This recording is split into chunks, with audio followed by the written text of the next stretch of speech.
여러분 자녀인 것을 믿습니까? 항상 하나님의 자녀라는 의식에서 나태하면 안 되는 거예요. 하나님의 자녀라는 사실을 늘 인정하시기 바랍니다. 그리고 자신에게도 그렇게 말하시기 바랍니다. 나는 하나님의 자녀다. 우리 당신은 하나님의 자녀라고 그랬는데 이 시간은 자신에게 좀 축복하겠습니다. 나는 하나님의 자녀다. 시작. 네, 저를 보지 않으셔도 돼요. 자신을 보시고 자기 자신을 향해서 늘 축복하시기 바랍니다. 나는 하나님의 자녀다. 믿습니까? 이것을 놓치면 다 놓치는 거예요. 그래서 이걸 놓치지 않아야 돼. 나는 하나님의 자녀다. 그래서 여러분 하나님께서 십자가의 보혈로 나를 구원해 주신 것을 믿습니다. 얼마나 큰 은혜인지요. 얼마나 큰 축복인지요. 그래서 날마다 감사하고 우리 감격할 때에 우리의 믿음이 더 성장할 줄을 믿습니다. 목회를 하다 보면 목회가 좀 뒤죽박죽 될 때가 있는 것 같아요. 오전에는 장례식 가서 다 같이 울읍시다 해놓고 오후에는 보면 결혼식을 또 가야 될 때도 있어요. 뭐 어떻게 생각하시는 분이 있는지 모르겠어요. 아니 목사님 그러면 장례식 갔다 우리 결혼식 왔단 말이에요. 뭐 교회에서는 뭐 상관없습니다. 장례식도 축복이고 결혼식도 축복이고 그래서 이렇게 하게 됩니다. 정반대되는 사건이죠. 장례식과 결혼식은 서로 상반되는 바로 이런 일입니다. 요즘이야 뭐 장례식을 갔다가 결혼식에 와도 뭐 별 무리가 없지만은 저희 어렸을 때는 보니까 부모님들 하는 거 상가집 갔다 오면 절대 가면 안 돼. 돌집에도 가면 안 돼. 그래서 못 가게 하는 그런 모습들을 봤습니다. 미신이죠. 샤머니즘이죠. 그래서 우리는 뭐 예수 그리스도 피로 자유함을 얻었기 때문에 그런데 매이지 않습니다. 우리는 뭐 죽은 뭐 그의 뭐 좀 굳은 일에 또 결혼식에 밝은 일에 그것을 뭐 경계하고 그에 대해서 우리는 뭐 묶여 있지 않습니다. 이사 갈 때도 안 묶이잖아요. 딴 사람이 이사 받아가지고 손 없는 날 간대요. 그래서 손 없으면 이삿짐 뭘로 날라요? 그 손이 아니래요. 그래서 손 없는 날 이사 간다. 우리는 괜찮습니다. 또 어떤 사람 이사 가서 못을 또 아무데나 박으면 안 된대요. 그 아무데나 안 박으면 나무에 박으면 되지. 그러니까 그게 아니래요. 잘못 박았다가 막 또 병이 난대. 병이. 우리는 예수 그리스도 안에서 다 자유로워지신 것을 믿으시기 바랍니다. 괜찮아요. 마음 놓고 박아요. 마음 놓고 이사해요. 뭐 손이 있든 없든 우리는 다 영적으로 하나님께서 우리를 자유롭게 하신 것을 여러분 믿으시기 바랍니다. 그래서 이사는 언제 가면 제일 좋아요? 가장 편리한 날 가면 되는 거예요. 뭐 가서 어디 가서 보고 어쩌고 할 필요 없어요. 예수 믿는 사람들이 가끔 그런 데 간다는 거야. 뭐 점을 본다는 거야. 그래서 호래가 물어가고 있네. 그래서 그런데 왜 가냐고요. 그런데 자 그래서 우리 목회를 하다 보면 이런 일이 있고 저런 일이 있는데 저는 오늘 목회에 뭐 장례식이냐 결혼식이냐 따지자는 것은 아닙니다. 특별히 오늘 룻기라는 성경은 4장으로 되어 있습니다. 넉 장으로 되어 있지만은 아주 중요한 성경이에요. 그래서 대체적으로 내용을 살펴보면 1장에는 바로 이 세 여인이 나옵니다. 그래서 이 나옴이라는 여인은 엘리멜렉이라고 하는 신랑이 죽고 또 흉년을 맞이해서 모압 땅으로 내려갔는데 두 아들도 멀쩡한 두 아들도 거기에서 또 죽어나갑니다. 말론과 기론이가 바로 이렇게 죽어나가는 그래서 1장의 그림은 고통을 겪고 있는 여인들의 모습이다. 그렇게 그림을 찾아봤어요. 두 번째는 이 밑에 있는 여러분이 보시기에 오른쪽 이 밑에 있는 그림은 그것은 다름이 아니라 이삭을 주우며 한 부스럭이라도 하는 그 자비를 구하는 먹고 살기 위해서 자비를 구하는 그런 모습이고 세 번째 그림은 위에 있는 좌측의 그림은 그것은 다름이 아니라 안식을 기다리는 안식을 소망하는 행복을 소망하는 거죠. 우리와 같이 그런 그림이고 네 번째 그림은 아이가 있는 거 보니까 결혼식 그림입니다. 즉 룻기는 이런 형태로 되어 있다는 거죠. 다시 말하면 1장과 4장이 대조가 되어지는데 1장과 4장을 분석해 보니까 1장에는 울음소리가 있어요. 남편이 죽고 아들이 죽고 그야말로 이런 울음소리가 있는데 4장에는 결혼식으로 말미암아 웃음소리가 꽃이 피는 바로 그런 모습이기도 하고 1장은 가난에 굶주려서 이 배를 골고 있는 모습이지만은 4장에는 그야말로 잔치에 음식도 잘 먹고 배를 두드리며 그야말로 이 풍성한 잘 먹는 바로 그런 모습입니다. 1장은 장송곡 소리가 들린다면은 4장은 결혼행진곡 그야말로 우렁차게 들리는 모습입니다. 1장은 무너지는 가정의 모습이 있지만은 4장에는 회복되는 가정의 모습입니다. 1장은 모압에서 남겨진 자, 여기에 모압에서 남겨진 자는 며느리가 둘이가 있었죠. 이 오르박과 룻이 있었는데 이제 이 아들들이 다 죽고 나니까 시어머니가 불러가지고 너희들 갈 길로 가라. 그렇게 했더니 오르바는 아싸 좋다 하고는 그냥 뛰어갔어요. 그런데 거기에 룻은 아닙니다. 시어머니 가는 곳에 나도 가겠습니다. 시어머니 하나님이 나의 하나님입니다. 그래서 시어머니를 바짝 붙쫓아 왔다. 그래서 베들레헴에서 거하게 되었다. 그래서 이 1장은 모압에서 이 세상을 사랑해서 돌아간 오르바의 모습이라면 4장은 베들레헴의 일개의 룻이라고 하는 여인은 이방 여인이잖아요. 이방 여인인데 베들레헴에서 주인공이 되었다. 주인공. 그래서 베들레헴의 스타라고 붙여봤습니다. 마지막으로 1장은 장례식 풍경이라면 4장은 결혼식 풍경입니다. 그래서 1장과 4장이 아주 대조되어지는 모습입니다. 자, 뭐 이게 뭘 대단하냐? 장례식과 결혼식이 이렇게 그려놓은 것이 뭔가 대단하냐? 그렇게 말할 수 있겠지만 이 구조를 통해서 하나님은 우리에게 말씀하시고자 하는 의도가 있어요. 그것이 뭐냐?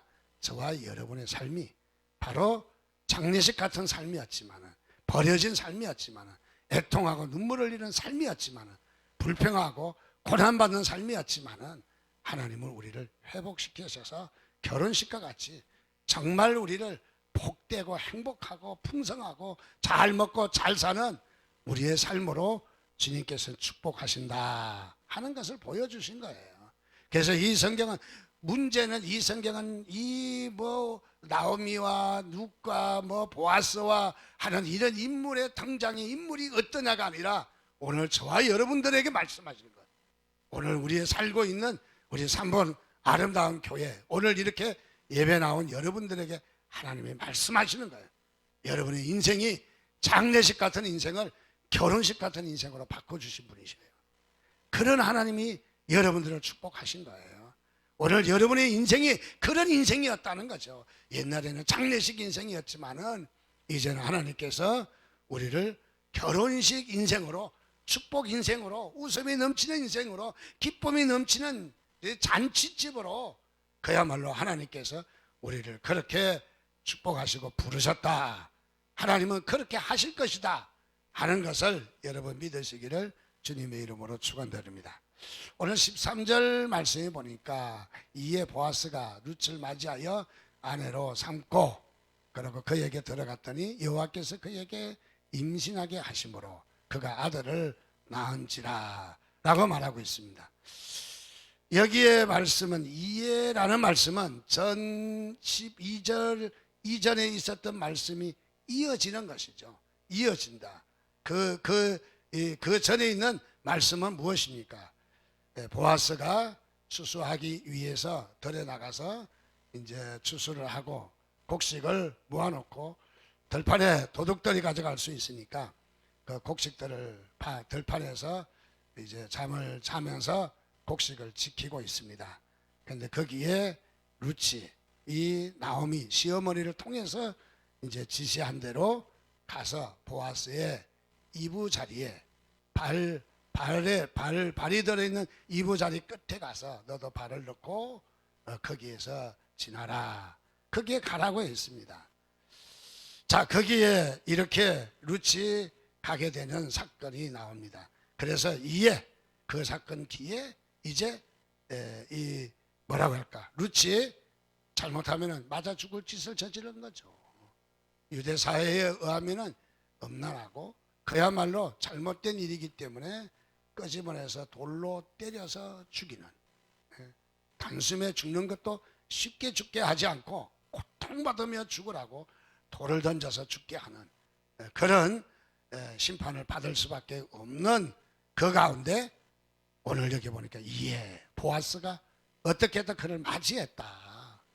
보아스가 그의 여인을 맞이함으로 말미암아 모든 잘못이 다 해결됐다는 거죠. 모든 위험이 다 해결됐다는 거죠. 모든 불편함이 다 해결됐다. 바로 그런 말이죠.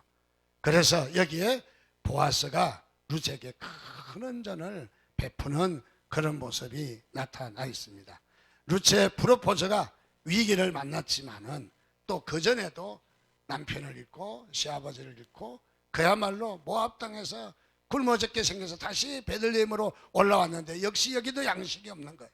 그야말로 위기를 만났지만은, 문제를 만났지만은, 그러나 여기에서 보아스가 부자 영감님이 그야 품어줌으로 말미암아 모든 문제가 다 가난과 또 이 양식과 또는 모든 빚과 여러 가지를 다 해결되었다 이 말이죠.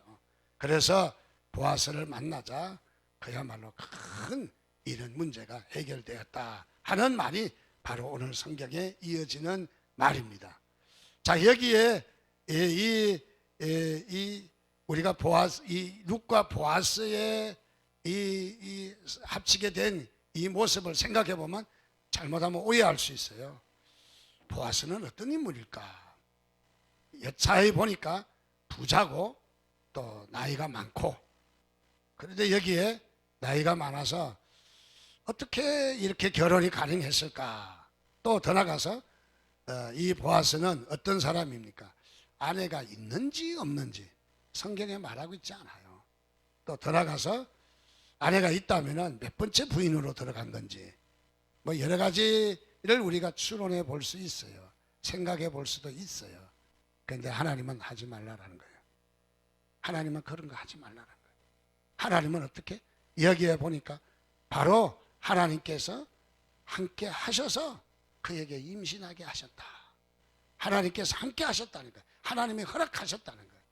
우리는 인간의 머리로, 인간의 지혜로 하나님이 하시는 일을 자꾸 추론을 해요. 그림을 그려요. 그런데 하나님은 성경이 말하고 있지 않는 것을 말하지 말라라는 거예요. 우리는 성경이 말하고 있지 않는 것을 자꾸 추론해서 이랬대 저랬을 것이야 그랬을 것이야, 한마디로 말하면 오해죠. 오해를 불러일으켜서 우리는 하나님의 말씀을 의심하게 되고 하나님을 의심하게 되고, 우리는 종종 어떤 일이 있을 때 어떤 사건의 팩트, 그것을 중심으로 그것을 본질을 파악하기보다는 우리는 본질을 제쳐놓고 우리는 추측해서 잘못된 그런 우리가 누를 범할 수가 있다는 것이죠. 하나님은 그러기를 원하지 않는다는 것을 우리는 성경을 통해서 볼 수가 있습니다. 또 우리는 여기에 약점이 있다면 약점이 있는 것을 하나님은 굳이 끄집어내지 않는다는 거예요. 굳이. 하나님, 우리는 어떻습니까? 약점이 있으면 온갖 것 다 들춰내죠. 그런데 하나님은 우리의 약점을 끄집어내지 않는다는 거예요. 저와 여러분의 약점을 끄집어내지 않는다는 거예요. 바로 저와 여러분이 약점이 있는데도 불구하고, 그런데도 하나님은 우리의 약점을 부각시켜서 그야말로 막 언론에 내놓고 뭐 어쩌고 막 하지 않는다는 거예요. 하나님은요, 우리의 약점이 있는데도 불구하고 하나님께서 바로 허락하셨다 하는 것은 하나님의 은혜를 이야기하는 거예요. 여러분, 하나님의 은혜로 구원받은 것을 믿으시기를 바랍니다. 그래서 우리의 약점에도 불구하고 하나님은 우리를 구원하셨다 하는 하나님의 놀라우신 은혜를 발견할 수 있습니다. 또 더 나가서 여기에 하나님께서 딱 한마디 하시기를, 여호와께서 그에게 임신하게 하셨다. 요 사건만 이야기하고 있어요. 임신하게 하셨다. 무엇을 말합니까? 보아스와 룻에게 아이를 갖게 된 것은 하나님의 뜻이었다는 말입니다. 하나님의 뜻. 여러분, 종종 우리가 신앙생활 하면서 하나님의 뜻으로 고백하죠. 참 그 어떤 일이 잘 해결돼서, 또 아니면은 해결은 잘 되지 않았지만은, 그러나 보니까 거기에 하나님의 뜻이었어 하면서 우리가 하나님의 뜻을 이야기하죠. 가령 이슬람 교도들도 전쟁을 하는 게 성전이다, 하늘의 뜻이다, 그런 말을 하죠. 우리도 하늘의 뜻이다, 하나님의 뜻이다라고 그런 말을 합니다. 즉 다시 말해서 여기에 보아스와 룻이 아이를 갖게 되고 이렇게 둘이가 결합하게 된 것은 하나님의 사건으로 봅니다. 하나님의 사건으로. 오늘 우리에게 무엇을 이야기하나요? 여기에 어떤 윤리와 도덕을 지금 따지자는 건 아닙니다. 우리는 어쩌면은 윤리와 도덕에 머물러 있을 수도 있어요. 그런데 우리는, 하나님은 우리에게 윤리와 도덕과 법의 원칙에서 우리를 다 적용하지 않는다는 거예요. 심지어는 우리에게도 그런 약점이 있는데도 불구하고 우리를 바로 하나님의 사건으로, 하나님의 사건의 고백으로, 하나님이 하신 일로 하나님께서 우리에게 역사하시는 것을 믿으시기 바랍니다. 그러니까 하나님은 얼마나 우리를 품으셨어요. 얼마나 넓은 가슴으로 우리를 품으셨는지를 잘 말해주는 것입니다. 우리는 이래서 안 되고 저래서 안 되고 이렇게 따지고 저렇게 따지지만은 하나님은 그럼에도 불구하고 하나님은 우리를 택하셔서 하나님의 자녀 삼아 주신 것을 여러분 믿으시기를 주님의 이름으로 축원드립니다. 그래서 하나님께서 하신 하나님의 고백으로, 하나님의 사건으로 고백하는 것이죠. 오늘 저와 여러분이 이 땅에 살면서 여러분 하나님의 하신 것을 고백하시기를 주님의 이름으로 축원드립니다. 그래, 그것도 하나님의 은혜였어. 우리가 돌이켜보면은 참 어려움을 당했는데도 보면은 하나님께서 그렇게 우리에게 하신 것이야, 하나님의 뜻이야. 그리고 잘 받아들이는 사람이 있는가 하면은 조금만 하면 불편해가지고 그냥 입이 석자나 나와가지고 하나님이 온데간데 없어. 하나님이 어디 있는지 온데간데 없어. 그래서 불평하고 원망하고 짜증내고 할 수가 있지만은 하나님은 그것을 원하시지 않는다는 거예요. 하나님은 그럼에도 불구하고 우리를 품으시는 하나님이신 것을 여러분 믿으시기를 주님의 이름으로 축원드립니다. 그리고 여기에 이 아이를 낳게 됩니다. 그가 아이를 낳았다. 하나님께서 함께 하셔서 아이를 갖게 되고 아이를 낳았다. 모두가 하나님의 뜻이라고 이야기합니다. 자, 여기에 아이를 낳자마자 제일 먼저 어떤 일이 벌어집니까? 그것은 다름이 아니라 아이를 낳으니까 주변에 있는 동네 여인들이 몰려들어옵니다. 베들레헴 마을에 이 소식이 전해지자 동네 여인들이 몰려듭니다. 그리고 나오미를 찾아가 축복합니다. 우리 같으면 옥동자를 낳으셨네요, 손주 보셨네요. 목사님도 손주 보셨다면요 그러지만은 아기가 참 복스럽게 생겼네요, 여러 가지 이야기할 수 있지만은 여기에 말씀해 보니까 14절 말씀해 보니까 여인들이 나오미에게 이르되 뭐 했다? 찬송할지로다. 베들레헴의 여인들이 상당히 수준이 있어요. 뭐라고요? 여기에 찬송할지로다. 하나님을 찬양하는 것을 봅니다. 여러분, 우리에게 어떤 사건을 맞이할 때 여러분들도 축하를 받으셔야 되지만은 축하보다 하나님께 영광 돌리시기를 주님의 이름으로 축원드립니다. 영광 돌리는 일은 타이밍이 중요해요. 타이밍이 지난 다음에 생각해 보니까 하나님의 영광 돌립니다, 할렐루야. 그거는 이미 비겁한 일이에요. 언제 하나님께 영광 돌려? 타이밍이 중요해. 가장 중요할 때.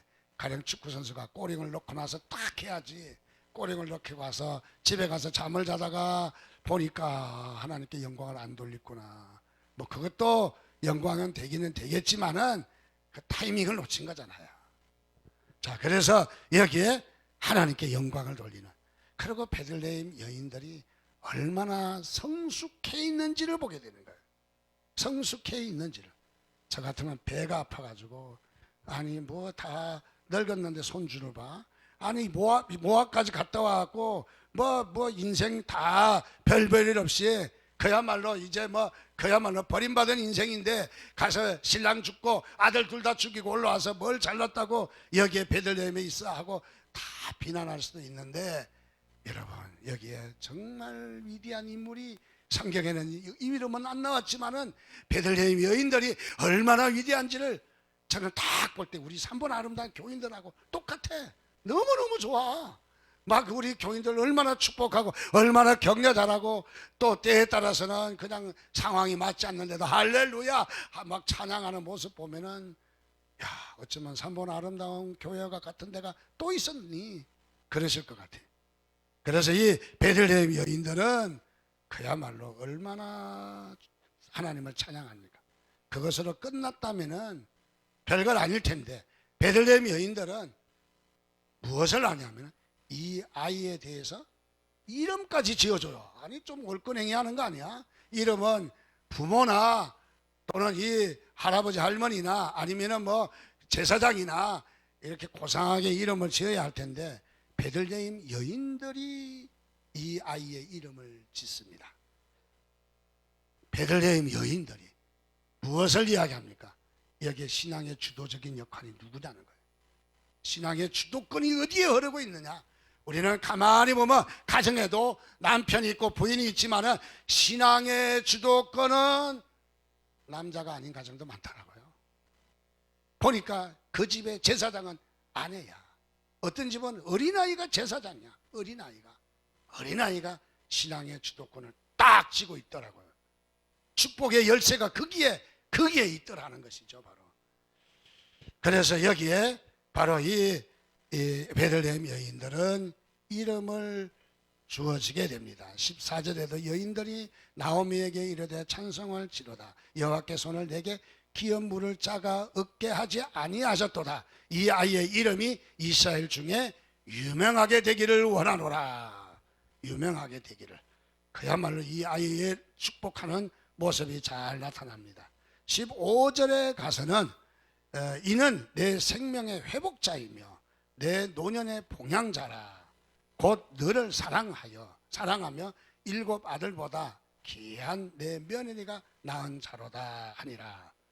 여기에 쉽게 이야기하면 뭐 잘 길른 뭐 아들 열 아들 부럽지 않다 뭐 그런 말이 있잖아요. 근데 여기에는 잘 들어온 며느리 아들 7보다 낫다 그 말이에요. 아들 7보다 얼마나 귀한 것인지. 그리고 이 여인들이 다시 말하면 내 생명의 회복자다. 생명의 회복자라고 합니다. 시편 23편에 있는 말씀처럼 내 영혼을 소생시키시며 하는 축복의 말씀인 것이죠. 그래서 여기에 나오미의 인생의 모진 풍파, 그야말로 고생, 굶주림, 배고픔, 모든 이런 탈진, 영육간의 탈진에 있는 나오미에게 이 룻을 통해서, 쉽게 보면 룻은 뭐 다른 집안의 간간이겠어요. 그런데도 이 나오미의 모든 가정을 회복시키시는 거예요. 회복시키시는 놀라운 모습을 보게 됩니다. 그리고 또 여기에 보면은 지금까지 성경을 보면서 이렇게 봤어요. 보아스가 나오미에게 은혜를 베풀었다. 그렇게 봤어요. 이 룻이 또 나오미가 보아스를 통해서 기업 물을 짜르가 되었다. 뭐 빚진 것도 다 갚아주고 손해본 것도 다 변상해주고, 그래서 이 보아스가 진짜 백말탄 남자다. 그렇게 생각할 수 있지만은 성경은 그렇게 이야기하고 있지 않아요. 여기 주인공은 보아스가 아니에요. 우리는 보아스라고 본다는 사실은 성경을 잘못 보는 얘기예요. 진짜 주인공은 룻이에요. 룻. 이 룻기에 룻을 봐야 되는 거죠. 그야말로 그래서 이 룻은 한마디로 말하면 저는 복덩어리다. 나오미에게 복덩어리였어요. 시어머니에게. 또 어떻습니까? 보아스에게도 복덩어리였어요. 단순하게 이 여인이 보아스의 이 부자 영감님에게 시집 가서 빚도 다 갚아주고 양식도 다 해결되고 집안도 다 살려줘서 보아스가 그야말로 위대한 기업물을 짜인 것처럼 보이지만은 여기에 룻에게는 뭐가 흐르냐면 구속의 촉복, 메시아 가계가 이어지는 놀라운 영적 의미가 있어요. 그래서 이 룻이 오히려 보아스에게 복덩어리가 된 거예요. 보아스가 룻에게 복덩어리가 아니라 룻이 보아스에게 오히려 복덩어리가 됐다. 또 어떻습니까? 이 복은 룻으로 말미암아 베들레헴이 복덩어리가 되었고, 또 이스라엘 나라 민족 전체가 베들레헴이 메시아가 탄생할 놀라운 영적 회복자가 탄생할 이런 복덩어리가 이스라엘에 크게 나타나게 되었다. 자, 그래서 오늘 16절 말씀에 보니까 나오미가 아기를 받아 품에 품고 그의 양육자가 되었다. 시어머니가 이제 아이를 양육하는 양육자가 되었다. 근데 여기 아기라는 말이 히브리어에서 옐레드라는 말로 썼습니다. 옐레드는 1장 5절에 나온 말씀인데 1장 5절에 누가 나오냐면 나오미의 두 아들이 나옵니다. 모압에 가서 장가까지 보낸 아주 텀실하고 아주 잘생긴 두 아들인데 이 아들이 그만 모압에서 죽었거든요. 아버지하고 다 죽었어요. 아들 남자는 다 죽었어요. 근데 여기 1장 5절에 옐레드라고 쓴 말은 무엇을 말하느냐? 1장의 두 아들과 같은 아들이다 이 말이에요. 쉽게 말하면 손주도 아니잖아요. 며느리가 다른 집안에 갔으니까 이제는 뭐 관계없는 집안 아니겠어요? 그런데도 불구하고 나오미는 이렇게 고백합니다. 옛날에 1장 5절에 있었던 내 두 아들과 같은 아들이라는 거예요. 이 손주를 1장에 바로 이렇게 이 나오미가 큰 의미를 부여하는 것을 발견합니다. 자, 여기에 그래서 이 베들레헴 여인들은 이름을 이렇게 지어줍니다. 아이의 이름을 오벳이라고. 오벳은 뜻은 뭐냐? 섬기는 자입니다. 무엇을 섬깁니까? 여기는 나오미를 섬길 거고 나이가 들어서 봉양자가 될 것이고 또 이 아이는 오고 가는 세대의 인류를 섬길 것이고 그야말로 이 아이는 섬기는 자가 될 것이다 라고 이야기합니다. 자, 이 아이가 누가 되냐면 다윗의 할아버지가 돼요. 다윗의 할아버지. 베들레헴에 그야말로 다윗의 자손 예수 그리스도의 세계라. 우리가 마태복음 이렇게 시작하잖아요. 그런데 다윗의 자손 예수 그리스도의 세계가 바로 어디에서 연결되느냐면 이 룻을 통해서 오벳을 낳음으로 연결이 되어지는 거예요. 그러니까 이 룻이 이 출산한 이 오벳이 대단한 인물이에요. 대단한 인물. 우리 역사의 주인공은 누구십니까? 예수 그리스도이십니다. 그래서 우리는 달력에 BC AD라고 표현을 합니다. BC는 예수 그리스도가 오기 전 해를 말하는 거고 AD는 예수 그리스도가 오신 이후, 그래서 지금은 주후 2019년 이야기합니다. 역사의 초점은 어디에 있다고요? 예수 그리스도에게 있어요. 세상 사람들은 그냥 무의미하게 했는지 몰라도 예수 그리스도 오시는 것이 달력에 오시기 전과 오시기 이후로 우리의 역사의 전환점이 되었다는 거예요. 역사의 주인공이라는 거예요. 역사라는 말은 영어로 히스토리라고 합니다. 이 히스토리는 어디서 생겼을까요? 두 가지 단어가 합성하게 히와 스토리예요. 스펠링 하나 더 들어갔네. 근데 여기에 히스토리란 말은 그분의 이야기라는 말이죠. 그분의 이야기.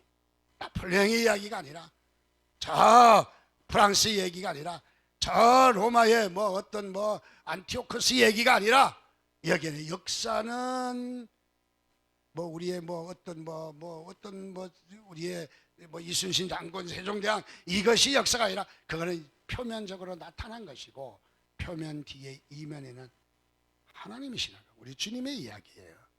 하나님의 이야기예요. 역사의 주인공은 하나님이십니다. 자, 오늘 말씀에 보니까 4장 18절에 넘어가서 이런 말이 나옵니다. 베레스의 계보를 아니 뚱딴데처럼 갑자기 베레스의 계보가 나옵니다. 베레스의 계보. 룻기를 잘 이야기하다가 보아스에게서 아이를 낳고 이런 얘기를 하다가 베레스의 계보는 이러하다. 그리고 이 족보가 맨 앞에 들어가야 될 텐데 맨 꼬레비에 들어가 있어요.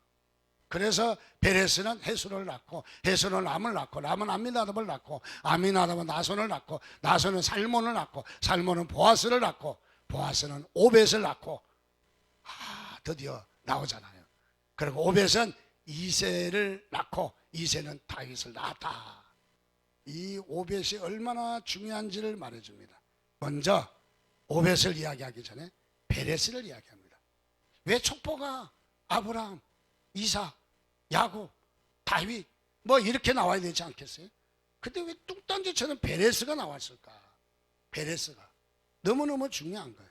베레스는 누구냐 하면은 야곱의 창세기 37장 넘어가서 보면은 야곱의 족보가 나오는데 그 중에 38장에 가면은 이 야곱의 12아들들이 나와요. 그 중에 네 번째 아들이 유다예요. 유다는 하나님을 찬양한다는 말이거든요. 그래서 유다가 나오는데 유다가 이방 땅으로 도망을 갔어요. 잠시 아비의 품을 떠나서 이방 땅에 가서 장가를 가버렸네. 결혼을 했어요. 결혼을 했는데 이 유다가 결혼을 했는데 아들을 셋이나 얻었어요. 이방 땅에서. 그래서 이 장손이 엘인데 장손이 장가를 또 갔는데 그 여인이 누구예요? 다말이에요. 다말. 우리가 잘 알고 있는 다말. 근데 다말인데 결국은 뭐냐면 자녀를 보지 못하고 큰아들 엘이 죽었어요. 유대 사회는 큰아들이 장가 가서 자녀가 없이 죽으면은 둘째 아들이 그 여인에게 다시 장가 가야 돼요. 그래도 없으면 셋째 아들, 그래도 없으면 일곱째 아들까지라도 가야 되는 거예요. 그래서 자녀가 없으니까 둘째 아들이 형수님한테 장가를 또 갔어요. 갔는데 역시 아들이 없어요. 아들이 없어. 그러자 이 유다는 자신의 며느리인 바로 이 룻을 다말을 보냅니다. 그래서 어디로 보냈느냐면 친정으로 보냅니다. 친정으로 보내서 친정에 있는데 며느리에게 이렇게 이야기합니다. 몸 파는 여인으로 분장을 해서 그리고 어떤 남자가 지나가면 유혹을 해라. 보니까 지가 그렇게 갔어. 그래가지고 시아버지하고 며느리하고 잠자리를 한 결과 성경은 참 복잡하네. 네? 참 복잡하네, 그죠? 우리의 도덕적 기준을 여러분 떠나라는 얘기예요. 왜? 여러분이 도덕 기준을 떠나서 받은 은혜가 있기 때문이에요. 우리를 이야기하는 거예요, 지금요. 우리를 이야기하기 위해서 성경은 이런 파렴치한 모습까지 다 드러내서 우리가 그랬던 자인데 하나님은 우리를 사랑하셨다는 거예요. 우리를 구원하셨다는 거예요. 생각해봐요. 여러분이 뭐 얼마나 잘났어요? 얼마나 여러분이 위대해요? 뭐 여러 가지 복잡한 것도 많이 있을 거예요. 하나님이 하나하나 따지면은 이 자리에 올 사람 하나도 없어요. 하나도 없어. 그런데도 불구하고 하나님은 우리를 이런 복잡한 가정사에서 또는 이렇게 버림받은 우리의 삶에서 하나님 우리를 다 택해서 우리를 구원하신다는 것을 보여주는 것이라는 거죠. 그러니까 우리는 은혜는 도덕적인 것을 초월하는 것이 아니라 도덕과 윤리를 넘어서는 것이에요. 사랑은 우리가 도덕과 윤리를 넘었었잖아요. 아내가 잘못했다고 안 살아. 그러나요? 아내가 잘못해도 덮어주잖아요.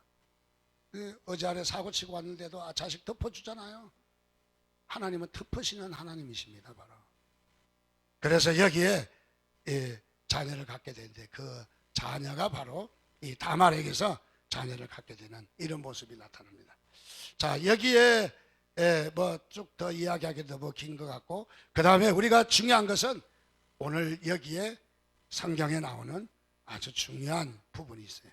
그것은 뭐냐 하면은 바로 여기에 베레스는 이렇게 해서 얻어진 자녀인데 성경에서는 뭐라고 이야기하면 창세기에서는 베레스를 이야기합니다. 베레스. 창세기의 베레스로 시작해서 족보를 이야기해요.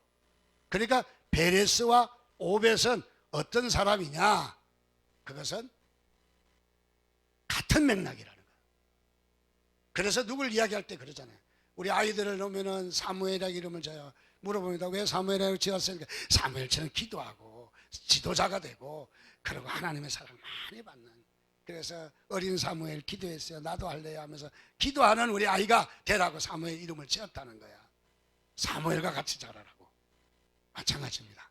베레스를 지금 이야기합니다. 갑자기 오벳을, 룻을 통해서 오벳을 이야기하는데 베레스 이야기를 하면 오벳을 이야기하는 거예요. 베레스, 오벳은 무슨 상관이 있을까요?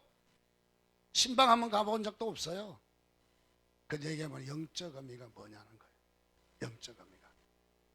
베레스가 그야말로 다말에게서 난 이 베레스가 이 다말이 어떤 여인인가. 시아버지가 친정에 보낼 때 마음이 무너진 자예요. 이 가문에 그리스도의 족보가 흐르는, 그리스도의 계보가 흐르는 가문인데 여기에서 그리스도의 계보를 이어가야 되는데 쫓아보내므로 많이 불편해했거든요. 저 다말은 어떤 사람이냐면 하나님의 계보를 잇기를 원하는 사람이에요. 누치라는 사람도 어떤 사람이냐?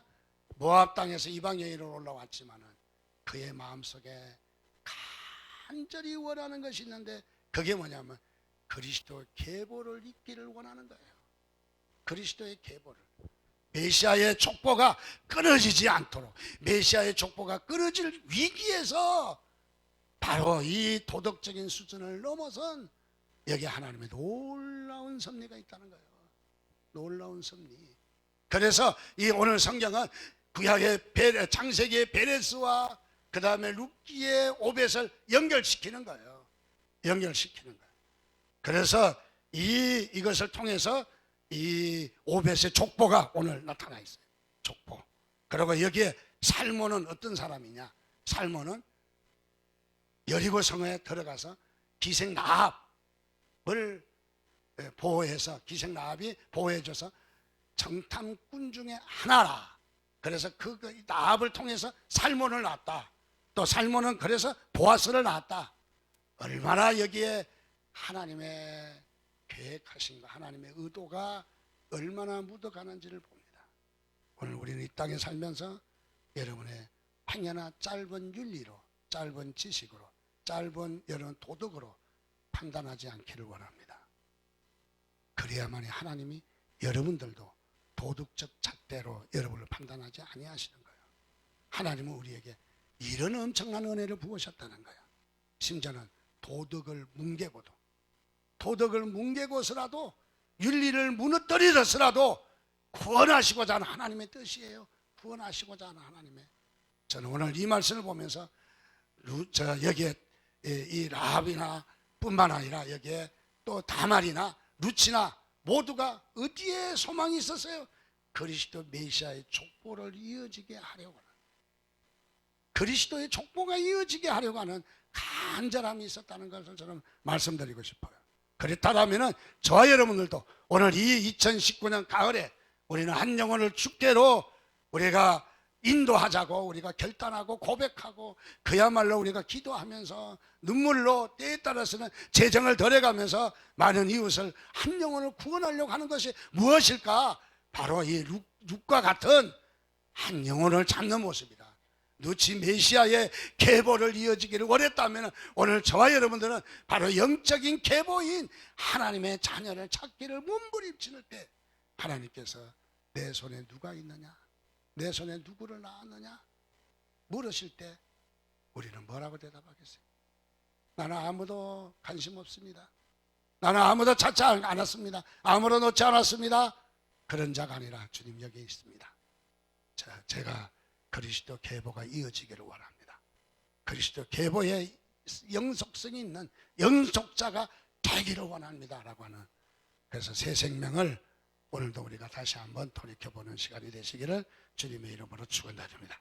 우리 함께 같이 기도하겠습니다. 하나님, 그렇습니다. 저를 이렇게 크신 은혜로 구원해 주신 것을 감사합니다.